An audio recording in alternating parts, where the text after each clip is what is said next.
Hello बच्चों, आज हम आप लोगों को आपकी जो हिंदी की बुक है बसंत भाग 2 क्लास 7 की उसका लेसन नंबर 4 कठपुतली, ये एक कविता है। आज हम इसी का सप्रश्न व्याख्या करेंगे। तो चलिए शुरू करते हैं। लेसन का नाम है कठपुतली और ये कविता है किसके द्वारा लिखा गया, इसके कवि कौन है, ये भवानी प्रसाद मिश्र जी।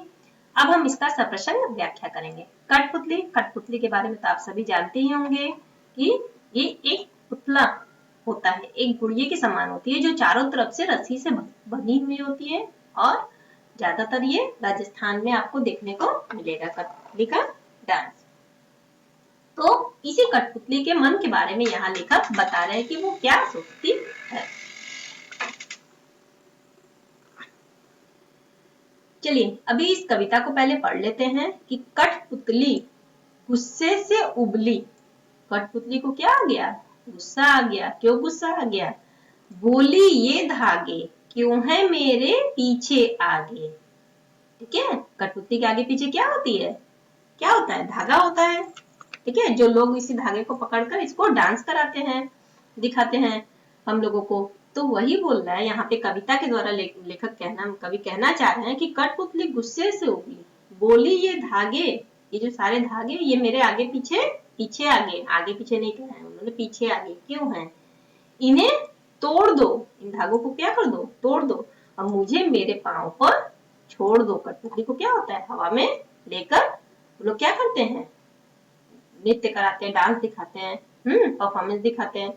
तो अभी यहाँ पे कठपुतली के मन की बात कवि बताना चाहते हैं अपने इस कविता के माध्यम से कि जो कठपुतली है, जो धागे से बंधी हुई एक गुड़िया होती है जिसकी उंगलियों के इशारे पे क्या किया जाता है? नचाया जाता है।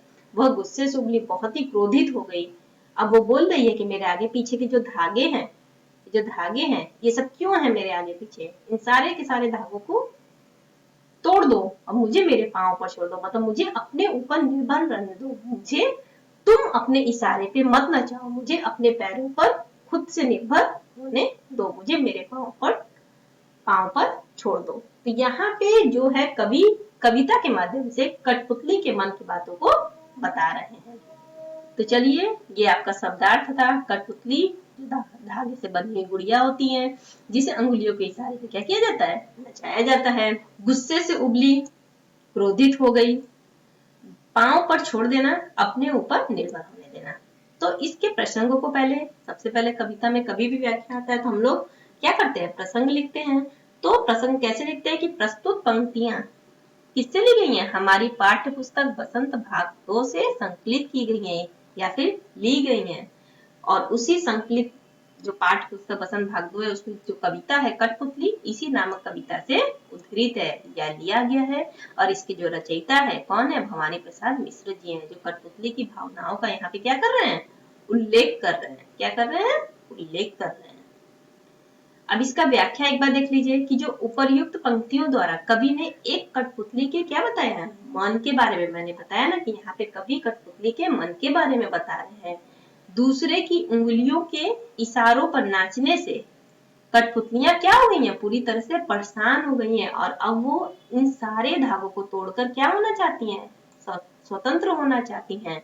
और कठपुतली बहुत ही गुस्से में कहती है कि मेरे चारों तरफ लगे इस धागों को तोड़ दो और मुझे मेरे पैरों पर छोड़ दो, मुझे दूसरे लोगों के बंधन में नहीं रहना है, मुझे स्वतंत्र रहना है। लोग मुझे बांध कर ये जो नचा रहे हैं, मुझे मत नचाइए, मुझे अपने पैरों पर छोड़ दीजिए, इन धागों को तोड़ दीजिए। बहुत ही आसान सा भाषा है जो बताया गया है, जो समझ में भी आएगा आसानी से कि कठपुतली है, गुस्से से उबली है और वो बोल रही है मेरे लिए पीछे धागे क्यों हैं?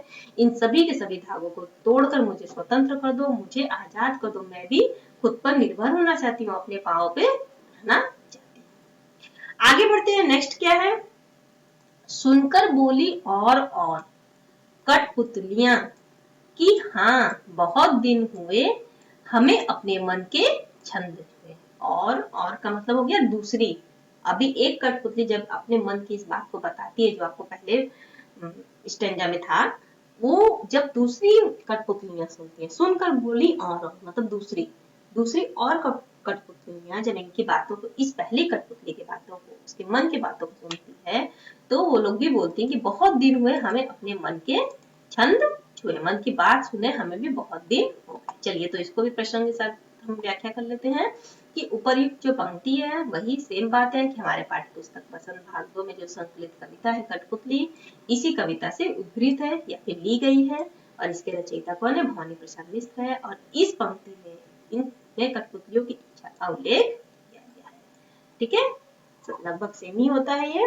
अब व्याख्या, इस पंक्ति में कवि क्या बता रहे हैं? यह बता रहे हैं कि जो कठपुतली की जो स्वतंत्रता की बात सुनकर दूसरी कठपुतलियों के मन में भी आजादी की अब इच्छा होने लगी। मतलब पहली कठपुतली जो बोलती है मेरा मन, मुझे इस धागों को तोड़ दो, मुझे अपने पाँव पे छोड़ दो, तो दूसरी कठपुतली जब पहली कठपुतली की बात सुनती है तो उन लोगों के भी मन में क्या आ गया? अब आजादी की इच्छा होने लगी और वो भी पहली कठपुतली के हाँ में हाँ मिलाते हुए कहती है कि हमें भी स्वतंत्र होना है, हमें भी अपने पैरों पर चलने की इच्छा पूरी करनी है, हमें भी अपनी मन मर्जी से काम करने का अवसर नहीं मिला है। अतः सभी कठपुतलियां क्या हो जाती हैं? विद्रोह के लिए तैयार हो जाती है। अब सभी की एक कठपुतली के कहने से बाकी कठपुतलियां भी अपनी इच्छा को बताने लगती है और वो भी विद्रोह करने लगती है, वो भी अपनी इच्छा बता रही है।